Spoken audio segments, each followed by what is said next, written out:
Dans ma dernière vidéo, je t'ai partagé 3 astuces pour mieux structurer tes idées pendant que tu t'exprimes. J'ai reçu une série de commentaires disant « Ok, c'est bien, mais dès que je commence à parler, dès que je parle, je perds encore le fil de mes idées. » Bon, c'est normal. Si tu as vu ma dernière vidéo, tu te souviens qu'on a parlé de comment garder le fil de tes idées quand tu prends la parole. Comment garder le fil de ces idées pendant qu'on parle. Aujourd'hui, allons un petit peu plus loin parce qu'il y a beaucoup de gens qui pensent que la cohérence, c'est seulement pendant qu'on parle. Ok, mais en réalité, elle continue après. Il y a une sorte de continuité entre l'avant, le pendant et l'après.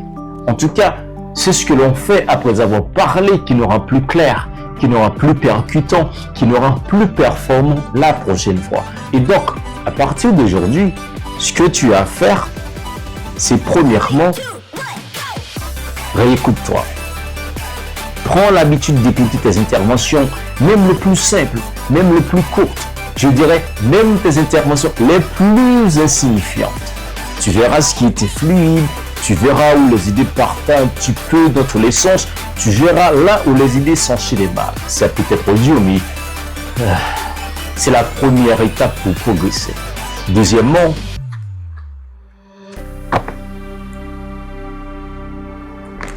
tu notes ton message clé. Tu dois te demander, tu dois te dire, mais qu'est-ce que j'ai vraiment voulu dire? Si ton message n'est pas clair pour toi, il ne l'était peut-être pas pour les autres. Il ne l'était peut-être pas pour ton public. Donc c'est important. Et troisièmement, tu ajustes pour la prochaine fois. Ne cherche pas la perfection, cherche plutôt la progression. Parce que la cohérence, ça vient avec la pratique. La cohérence, ce n'est pas un don, c'est plutôt une habitude. C'est le résultat d'un cycle. Tu parles, tu observes et tu ajustes. Et petit à petit, tu deviens la personne que l'on écoute. Tu deviens la personne que l'on désire écouter. Donc, si ça peut t'aider, dis-moi en commentaire. Ou si jusqu'à présent, tu as ce problème de manque de cohérence dans les idées, n'hésite pas à me laisser un commentaire.